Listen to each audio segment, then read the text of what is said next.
ഞാൻ ഇന്നലെ പറഞ്ഞ വീഡിയോയിൽ എനിക്കൊരു പെശക് പറ്റിയിട്ടുണ്ട് കേട്ടോ. അത് ഞാൻ അറിഞ്ഞുകൊണ്ട് പറഞ്ഞ പെശകല്ല.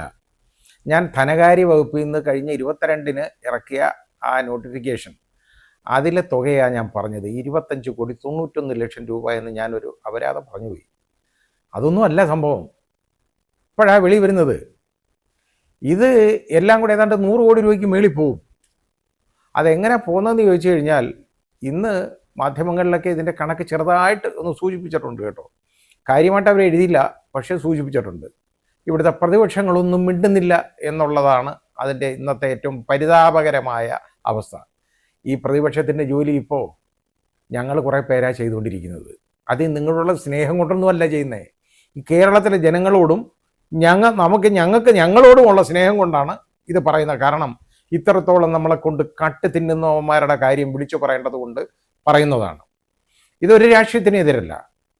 പക്ഷെ ഇന്ന് നമ്മളൊന്ന് മനസ്സിലാക്കേണ്ടത്, ഈ 25,91,00,000 രൂപ ധനകാര്യ വകുപ്പ് അനുവാദം കൊടുത്തു ചെലവാക്കാൻ. ഇനി ഇത് കൂടാതെ ഇത് എന്തിനാണെന്നറിയോ? ഇത് ഞാൻ നേരത്തെ പറഞ്ഞ പോലെ നമ്മുടെ ബഹുമാനപ്പെട്ട കാരണവരുടെ ഫോട്ടോ, ചിരിക്കുന്ന ഫോട്ടോ അടിച്ച് 500 ഹോർഡിങ്സ് ഈ നാട് മുഴുവൻ വെക്കണം. അതിന് അദ്ദേഹം ചിരിക്കുന്ന എല്ലാവരും കാണണം. അതിനുവേണ്ടി 15,63,00,000 രൂപ അതിനുവേണ്ടി മാത്രം. ബാക്കിയൊക്കെ കണക്കൊക്കെ വേറെ ഓരോന്നില്ല പരസ്യം കൊടുക്കുന്ന, ഡിജിറ്റൽ പരസ്യം, മറ്റേ പരസ്യം, മറിച്ച പരസ്യം. ഇത് പന്തലിൻ്റെ ചിലവതി പറഞ്ഞിട്ടില്ല കേട്ടോ. അതാണ് രസകരമായ ഒരു കാര്യം. അടുത്ത് ശ്രദ്ധിക്കേണ്ട ഒരു കാര്യം. വളരെ ക്രൂക്കഡായിട്ടാണ് ഇവർ പെരുമാറുന്നതെന്നുള്ളതിൻ്റെ ഏറ്റവും വലിയ തെളിവാണത്. ഇതിന് ബാക്കി ആഹാരം കഴിക്കാൻ ഉള്ളത്, ഫുഡടി, അതിന് 43,00,000 രൂപ, അങ്ങനെയുള്ള കാര്യത്തിനൊക്കെ വകയിരുത്തി KSRTCയിൽ പരസ്യം കൊടുക്കാനായിട്ട് 1 കോടി രൂപ ഇതുപോലെല്ലാം അത് വകയിരുത്തിയിട്ടുണ്ട്. എല്ലാം കൂടെ അത് ആ രീതിയിൽ അങ്ങ് തീർക്കുകയാണ്. പിന്നെ ഓരോ സ്ഥലത്തും എയർ കണ്ടീഷൻ ചെയ്ത പന്തൽ വേണം. എയർ കണ്ടീഷൻ ഇല്ലാതെ ഇവർക്ക് ഇരിക്കാൻ ഒക്കത്തില്ല, അതറിഞ്ഞൂടെ? ഇവരാരും ചെറിയ ജോലിക്കാരൊന്നും അല്ലായിരുന്നല്ലോ. ഇവരൊക്കെ വലിയ കുടുംബത്തിൽ നിന്ന് വലിയ പണക്കാര് എയർ കണ്ടീഷനിൽ കിടന്ന് ജനിച്ചു വന്നവരാണ്. ചെത്തുതൊഴിലാളി എന്നൊക്കെ പറയും ആയിരുന്നെന്ന് ഒരു കാലത്ത്. AC യിലായിരിക്കും കിടക്കുന്നത് അന്നും. അതുകൊണ്ടായിരിക്കാം AC ഉള്ള പന്തൽ വേണം. അതിന് 48,000 അടി സ്ക്വയർ ഫീറ്റ് വിസ്തീർണമുള്ള ഒരു പന്തലാണ് കാസർഗോഡ് ഇന്ന് ഒരുക്കിയേക്കുന്നത് കേട്ടോ. ഇന്ന് തുടങ്ങുകയാണ്. ഇപ്പോൾ ഉദ്ഘാടനം നടന്നു കാണും മിക്കവാറും. ഏതായാലും അതങ്ങോട്ട് തുടങ്ങുക. ഇതൊരു ജില്ലയിലല്ല, എല്ലാ ജില്ലയിലും ഇതേപോലെ കൊണ്ടുചെല്ലണം. ഇവരുടെ നേട്ടങ്ങൾ, വികസനം, ആരാ വികസിച്ചെന്ന് നോക്കി മനസ്സിലാക്കണം. ഓരോരുത്തരും വികസിച്ചുകൊണ്ടിരിക്കുകയാണ്. ആരൊക്കെ വികസിച്ചു എന്നുള്ളത് നിങ്ങൾക്കൊക്കെ അറിയാവുന്നതുകൊണ്ട് ഞാൻ പുതിയതായിട്ട് പറയുന്നില്ല. സ്വന്തം വികസനം, കുടുംബത്തിൻ്റെ വികസനം, ഇതൊക്കെ ഇഷ്ടം പോലെ നടക്കുന്നുണ്ട്. അത് നടന്നോട്ടെ. പക്ഷേ ഈ രീതിയിലും കൂടെ വഞ്ചിക്കാൻ പോയാലോ? ഇനി ഇതിന് കിഫ്ബി എന്ന് പറയുന്ന വെള്ളാനയുണ്ടല്ലോ, കിഫ്ബി, അതിന് തലപ്പത്ത് ഒരാളെ കൊണ്ട് പ്രതീക്ഷിച്ച് വെച്ചിട്ടുണ്ടല്ലോ. അവരെല്ലാം കൂടെ ചേർന്നുകൊണ്ട്, ഊരാളെങ്കിലുമായിട്ട് ചേർന്നുകൊണ്ട് ആണ് ഈ പന്തലിൻ്റെ സാമഗ്രികൾ, കുന്തങ്ങളും എല്ലാം റെഡിയാക്കുന്നത്. ഇതിൻ്റെ ഇൻഫ്രാസ്ട്രക്ചറിന് 20 കോടി രൂപ ചിലവുണ്ട്. അപ്പോൾ നോക്കിക്കൊണ്ടു, അതായത് ഒരു ജില്ലയിൽ ഏറ്റവും കുറഞ്ഞ് 1.5 കോടി രൂപ വേണം. അത് പണ്ട് നമ്മൾ നവകേരള സദസ്സ് എന്ന് പറയുന്ന ഒരു മാമാങ്കം നമ്മൾ കണ്ടായിരുന്നല്ലോ. അതായത് റോഡിൽ നടക്കുന്നവന്മാരെയൊക്കെ എടുത്തിട്ട് അടിക്കുന്ന ചെടിച്ചട്ടി കൊണ്ട് പ്രയോഗിക്കുന്നതൊക്കെ. ഇതിന് ചെടിച്ചട്ടി പ്രയോഗം കാണുമെന്ന് എനിക്ക് അറിഞ്ഞുകൂടാ. കാരണം ഇതിൻ്റെ പേര് എന്ന് പറയുന്നത് എൻ്റെ കേരളം എന്നാണ് ഇട്ടേക്കുന്നത്. ഓരോ ജില്ലയിലും എൻ്റെ കേരളം പരിപാടി, അത് അവിടെ പ്രദർശനം ഒക്കെ നടക്കുന്നുണ്ട്. ഇനി ഈ പന്തലിന് ഇത് ഇപ്പം 20 കോടി രൂപ അങ്ങനെ. അത് എന്ന് വെച്ചാൽ അത് കറക്റ്റ് ആക്കിയിട്ടില്ല. കാരണം ഇതുവരെ അത് മൊത്തമായിട്ടും ഇതിൻ്റെ കണക്ക് വന്നിട്ടില്ല. അതുകൊണ്ട് ഒരു ഉദ്ദേശം ആണ് വരുന്നത്. ഇത് കൂടാം, എപ്പോഴും കൂടത്തേ ഉള്ളൂ. പക്ഷെ PRD പറയുന്നത് സാധാരണ അനുവദിക്കുന്ന ഇതിൽ നിന്ന് ശകലം കൂടെ കുറയത്തേ ഉള്ളെന്നാണ്. ഞാൻ കണ്ടിട്ടില്ല എങ്ങും അങ്ങനെ കുറയുന്നത്. ഏതായാലും ഇത് കൂടും.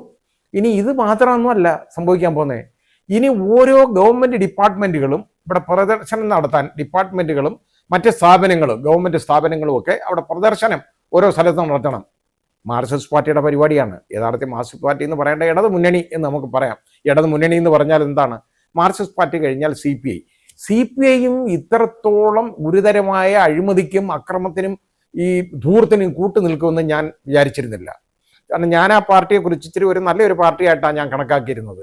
പക്ഷേ ഈ അടുത്ത സമയത്ത് എൻ്റെ അഭിപ്രായം ഒന്നും മാറാനിടയായി. കാരണം അതിൻ്റെ പാർട്ടി സെക്രട്ടറിയുടെ ഒരു വാചകം കേട്ടപ്പോൾ അതിനകത്ത് അവരുടെ ജനാധിപത്യ ബോധം എനിക്ക് വെളിപ്പെട്ടു. കാരണം ഔദ്യോഗിക പാനലിൽ നിന്ന് അവരുടെ ഇനി സമ്മേളനം നടക്കാൻ പോവുകയാണ്. ഔദ്യോഗിക പാനലിന് എതിരായിട്ട് ആരെങ്കിലും മത്സരിച്ചാൽ സമ്മേളനം തന്നെ റദ്ദാക്കുമെന്നാണ്.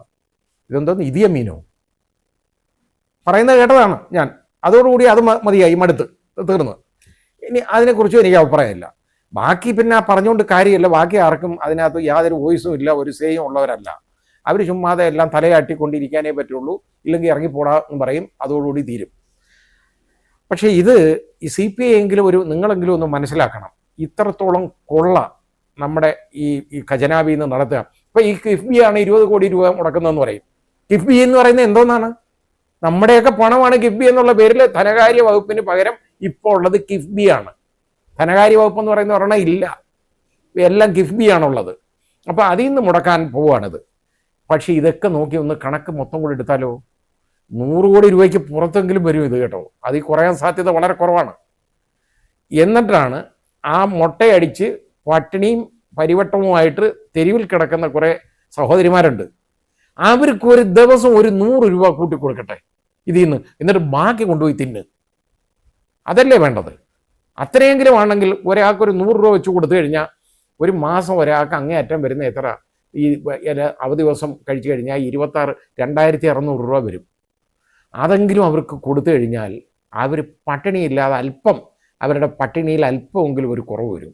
അല്ലാതെ നിങ്ങളുടെ പടം കണ്ടുകൊണ്ട് അവരുടെ പട്ടിണി മാറത്തില്ല, ഞങ്ങളുടെ ആരുടെയും ബന്ധപ്പാടും ബുദ്ധിമുട്ടും മാറത്തില്ല.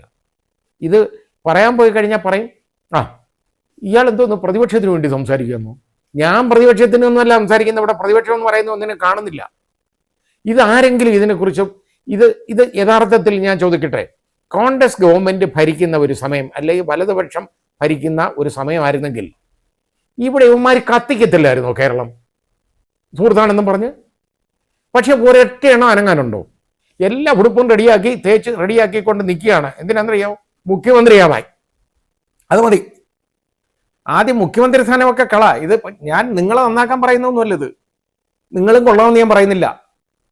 കാരണം അതിന് ഇപ്പം ഇടയിൽ നടക്കുന്ന അടികളെന്ന് പറഞ്ഞാൽ ഓരോരുത്തർ ഇനി ഇപ്പോൾ ഒരു സീറ്റിൻ്റെ കാര്യം തീരുമാനിക്കാൻ കിടന്ന് കഷ്ടപ്പെടുക കേട്ടോ.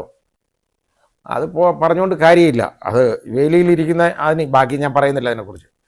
അത് പോട്ടെ, എൻ്റെ വിഷയമല്ല, അത് രാഷ്ട്രീയം. എനിക്കത് യാതൊരു താല്പര്യമില്ല ഇതിനകത്ത്. പക്ഷേ ഇത് നിങ്ങൾ നിർബന്ധമായിട്ടും കാണേണ്ട ഒരു കാര്യമാണ്. ഇങ്ങനെ ചതിവ് ചെയ്യരുത് കേരള ജനതയോട്. ഇവിടെ കടം ഇത്രയും കയറിയിരിക്കുമ്പോൾ, ഇത്രയും സാമ്പത്തിക ഞെരുക്കവും ബുദ്ധിമുട്ടും ഉള്ളപ്പോൾ അതിനെന്തെങ്കിലും ഒരു മാർഗം നോക്കുന്നതിന് പകരം നിങ്ങൾ ഇതേപോലെ പണം ദുർവ്യയം ചെയ്തുകൊണ്ടിരിക്കുക. ഇത് മനസ്സിലാക്കണം. ഒരു പാർട്ടി പരിപാടിക്ക്, 1-2 പാർട്ടികളുടെ പരിപാടിക്ക്, അല്ലെങ്കിൽ ഇടത് മുന്നണി ആയിക്കോട്ടെ, നിങ്ങളുടെ രാഷ്ട്രീയം വളർത്താൻ, നിങ്ങൾ അടുത്ത അധികാരം പിടിക്കാനായിട്ട് നിങ്ങൾ കാട്ടിക്കൂട്ടുന്ന മാമാങ്കമാണിത്. നിങ്ങൾ ഇത് പറഞ്ഞുകൊണ്ട് ആരെങ്കിലും മാറുമോ?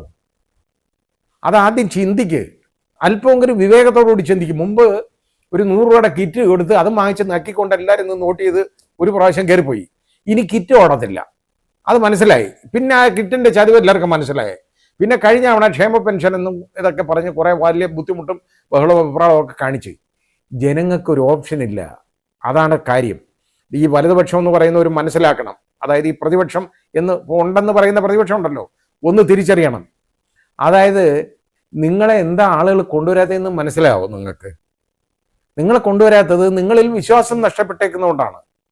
ആ വിശ്വാസം ആർജിച്ചില്ലെങ്കിൽ വീണ്ടും ഈ ഓപ്ഷൻ ആൾക്ക് എടുക്കേണ്ടതായിട്ട് വരും. ഈ ഓപ്ഷൻ എടുക്കുന്നതിനകത്ത് ഇപ്പോൾ ഇടതുപക്ഷം ഭരിച്ചാൽ എനിക്കൊന്നുമില്ല. ഈ ഓപ്ഷൻ ഭരിച്ചാൽ എടുത്താൽ കിട്ടിയാൽ എന്താണ് കിട്ടുന്നത്? അവസാനം ഈ ഓപ്ഷൻ ആളുകൾ എടുത്താൽ അതിൽ കിട്ടാൻ പോകുന്ന അവർക്ക് വരുന്ന നഷ്ടം എന്ന് പറയുന്നത് ഇതുപോലുള്ള ദുരിതങ്ങളാണ്. വീണ്ടും ഒരു 5 വർഷത്തേക്ക് അടുത്ത കഷ്ടമല്ലേ ജനങ്ങളോട് ഇങ്ങനെ ചെയ്യുന്നത്? അത് ചിന്തിക്കുക. ഇനി ഇത് നിങ്ങളെന്തോ ഏകാധിപത്യ ഭരണത്തിലേക്ക് കൊണ്ടുപോവാണോ? ഇപ്പോൾ സ്വേച്ഛാധിപതി എന്നുള്ള ഒരു പേര് നേടിയെടുക്കണോ നമ്മുടെ ബഹുമാനപ്പെട്ട മുഖ്യന്? അതിനുവേണ്ടിയാണോ ഇത്രയും കോടികൾ തുലയ്ക്കുന്നത്? ഞാൻ ആ 25 കോടി 91 ഉള്ളെന്ന് വിചാരിച്ചിരുന്നു. പിന്നെ മനസ്സിലായത് കണക്ക് ബാക്കി എനിക്ക് തെറ്റിപ്പോയതാണെന്ന്. കാരണം ഇത് 100 കോടി രൂപയെങ്കിലും ചിലവ് വരും. പിന്നെ ഇനി എനിക്ക് മനസ്സിലാവാനുള്ളത്, അറിയാനുള്ള ഒരു കാര്യം കൂടെ ഉള്ളൂ. ഈ തെരുവുണ്ടകളൊക്കെ പണ്ട് ഇറക്കി എല്ലായിടത്തും റെഡിയാക്കിയല്ലോ, നാട്ടുകാരെയൊക്കെ എടുത്തിട്ട് അടിച്ച് നാശമാക്കിയത്. അത് ചെടിച്ചട്ടി പ്രയോഗം തലക്കടിച്ച്, അതായത് അങ്ങനെയുള്ള രക്ഷാപ്രവർത്തനങ്ങൾ ഉദ്ദേശിക്കുന്നുണ്ടോ എന്നൂടെ വെളിവാക്കിയാൽ നല്ലതായിരുന്നു. ഉണ്ടെങ്കിൽ നാട്ടുകാർക്കൊക്കെ അകത്തിരിക്കാൻ, വെളിയിലോട്ട് ഇറങ്ങണ്ട, ഇതുണ്ടെന്ന് കണ്ടുകൊണ്ട് അവിടെ ഇരുന്നില്ലെങ്കിൽ വല്ലവൻ്റെ മണ്ടയടിച്ച് കീറത്തില്ലേ? ആ അടികൊള്ളാൻ പോകണ്ടേ? ഒരുപാട് രക്ഷാപ്രവർത്തനങ്ങൾ നടത്തില്ലേ? ഇനി നിങ്ങൾ ഇനി ഇത് മാത്രമല്ല, ഞാനിപ്പോൾ കേട്ട എന്താണെന്നറിയോ, ഇതിൽ അണികളെന്ന് പറയുന്ന ഈ പാവപ്പെട്ട ആളുകളുണ്ടല്ലോ, ഈ അണികൾ നിങ്ങൾക്കാർക്കും ഈ ചാപ്പാടൊന്നും കിട്ടത്തില്ല. നിങ്ങൾ അങ്ങനെ വിചാരിക്കുകയും വേണ്ട, നിങ്ങൾക്ക് അവിടെ കയറാൻ പറ്റത്തില്ല. അവിടെ പൗരപ്രമുഖര് അതാരാന്നുള്ളത് എനിക്ക് ഇതുവരെ മനസ്സിലായിട്ടില്ല.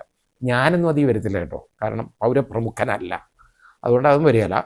പക്ഷെ പൗരപ്രമുഖരായിട്ടുള്ള ആളുകളെ വിളിച്ച് അവരുമായിട്ട് സംസാരിച്ച് അവരുമായിട്ടിരുന്ന് കാപ്പിയും കുടിച്ച് നല്ല 5 സ്റ്റാർ ഡിന്നറും ഒക്കെ റെഡിയായി, ഫുഡും അതും ഇതും ലഞ്ചും ഇതും എല്ലാം കഴിച്ച് പിരിയുന്നതാണ് ഈ പരിപാടി. രാഷ്ട്രീയം വളർത്തുക, വികസനം എടുത്ത് പറയുക. വികസനം എടുത്ത് പറയാൻ എന്തുകൊണ്ട്? കുറേ വികസനം എണ്ണി പറഞ്ഞിട്ടുണ്ട്, മുഴുവൻ കള്ളക്കണക്കും കള്ളത്തരവും മുഴുവൻ പറഞ്ഞേക്കാണ്. ഇതുകൊണ്ട് എത്ര നാൾ നിങ്ങൾക്ക് പിടിച്ചിരിക്കാൻ പറ്റും? ഈ കേരളത്തിൽ ഇത് ശ്രദ്ധിക്കാത്ത ആളുകൾ ഉള്ളിടത്തോളവും കാലവും, പിന്നെ ബോധമില്ലാത്ത കുറേ ആളുകൾ നിങ്ങളുടെ അണികളെന്ന് പറഞ്ഞ് നടക്കുന്ന കാലത്തോളവും നിങ്ങൾക്ക് അതിരക്ഷ കാണും. ഇതിന് മുമ്പൊക്കെ ഞാൻ പറയുമ്പോൾ ഒരുപാട് സഖാക്കൾ തെറി വിളിക്കാറുണ്ടായിരുന്നു കേട്ടോ. ഇപ്പോൾ വിളിക്കുന്നുണ്ട്, എണ്ണം വളരെ കുറവാണ്. കാരണം അവർക്ക് പോലും മനസ്സിലായിട്ടുണ്ട് നിങ്ങളുടെയൊക്കെ കയ്യിലിരിപ്പ് എന്താണെന്ന്. അവർക്ക് പോലും മനസ്സിലായത് കൊണ്ടായിരിക്കാം ഇത്. ഇനി അത് പറഞ്ഞാലും ഞാൻ വീണ്ടും പറഞ്ഞുകൊണ്ടിരിക്കും. അതിൻ്റെ കാര്യം ഈ തെറി വിളിച്ചാലും ഞാനിത് പറഞ്ഞുകൊണ്ടിരിക്കും. കാരണം ഇത് എൻ്റെയും കൂടെ ഒരു ആവശ്യമാണ് പറയേണ്ടത്. എൻ്റെയും കൂടെ പൈസയായി പോകുന്നത്, ഇതുപോലെ കൊണ്ടുപോയി തിന്നുന്നതും നശിപ്പിക്കുന്നതും എൻ്റെയും കൂടെ കാശാണ്. അതുകൊണ്ട് ഞാൻ വീണ്ടും വീണ്ടും പറഞ്ഞുകൊണ്ടിരിക്കും. നിങ്ങൾ AC-യുടെ ശീതള ഛായമയിലിരുന്ന് നല്ല ആഹാരം കഴിച്ചോളൂ, കുഴപ്പമില്ല. ഇവിടെ പാവങ്ങളുണ്ടല്ലോ, തെരുവിൽ കിടക്കുന്ന ആളുകൾ, അവരുടെ കാര്യം കൂടെ ഇത് കഴിക്കുമ്പോഴെങ്കിലും ഒന്ന് ഓർക്കണം. അതാ ചെയ്യേണ്ടത്. അല്ലാതെ ഇതല്ല വേണ്ടത്. വികസനം ആര് വികസിച്ചു, എന്ത് നേട്ടം കൊണ്ടുവരികയാണ് ജനങ്ങളുടെ മുമ്പിലോട്ട്. അത് മാത്രമേ ഇത് ഇപ്പം ഞാൻ പറഞ്ഞില്ലേ, ഇത് പ്രതിപക്ഷത്തിൻ്റെ ജോലി. പ്രതിപക്ഷം എന്ന് പറയുന്നത് എവിടാണ്? ആരിത് പറയുന്നു? ഇതിനെ എതിർക്കാൻ ആരെങ്കിലും വേണ്ടേ? എതിർക്കാൻ ആരും ഇല്ലാത്തത് കൊണ്ടല്ലേ ഇങ്ങനെ ചെയ്യുന്നത്. അല്ലെങ്കിൽ ഇങ്ങനെ ചെയ്യുമോ? ഒരിക്കലും ചെയ്തില്ലല്ലോ. ഇനി എൻ്റെ കേരളം എന്ന് പറഞ്ഞ നല്ല പേരാകട്ടെ, എനിക്ക് അങ്ങ് ഇഷ്ടപ്പെട്ട്. പണ്ടൊരു മഹാൻ തൃശ്ശൂർ ഞാനിങ്ങ് എടുക്കുക എന്ന് പറഞ്ഞ് എടുത്തോണ്ട് പോയി, നമ്മളെല്ലാം കണ്ടു. എന്നിട്ട് സംഭവിച്ച കാര്യങ്ങൾ, സംഭവിച്ചുകൊണ്ടിരിക്കുന്നത് നമ്മൾ കണ്ടു. ഇപ്പൊ കേരളം ഞാനിങ്ങ് എടുക്കുക എന്നായിരിക്കും നമ്മുടെ കാരണവർ പറയുന്നത്. അതായിരിക്കും എൻ്റെ കേരളം. നിങ്ങളുടെ കേരളം അല്ലത്, നമ്മുടെ എല്ലാം കേരളമാണ്. അതാദ്യം മനസ്സിലാക്കണം. കേരളത്തിൻ്റെ സമ്പത്ത് ഇങ്ങനെ മുടിക്കാനുള്ളതല്ല, ഇവിടുത്തെ നികുതി പണം ഇങ്ങനെ നശിപ്പിക്കാനുള്ളതല്ല. തിരിച്ചറിയണം നിങ്ങൾ.